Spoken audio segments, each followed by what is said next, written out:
এই মাল তো খালি ফিটি করবে। এই গাড়ি যদি আমি ঘরে নেই, গ্যারেজে দৌড়াইতে হচ্ছে আমার দাম শেষ। আপা আপা এটা কোন কাম করলা তুমি? কি করছি? হ্যাঁ, তোমার কি আন্দাজ পইরা নাই?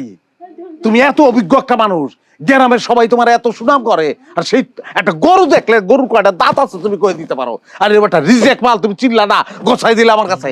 এই কিসের রিজেক্ট? এই রিজেক্টের কি দেখলি? ঘরের ভিতরে কবুল পরানো করে দাঁত লেগে গেছে, তখন আবার স্ক্রুপ খুলে ঢুলে পড়ছে। এত ফিট মাল, এই মাল তো খালি ফিটই করবে। এই গাড়ি যদি আমি ঘরে নেই, গ্যারেজে দৌড়াইতে হচ্ছে আমার দাম শেষ। চলবো না তো এইটা। মাগো এই যে কেমন লাগতেছে হন? এই যে বুঝতেছ না, বুঝতেছ না? এই খাট পালন টিভি ফ্রিজ এগুলো হুদাই দিতেছে, ভেজাল আছে জিনিসের মধ্যে, বুঝো না? একদম চুপ। এই তোর মাথা ঠিক আছে?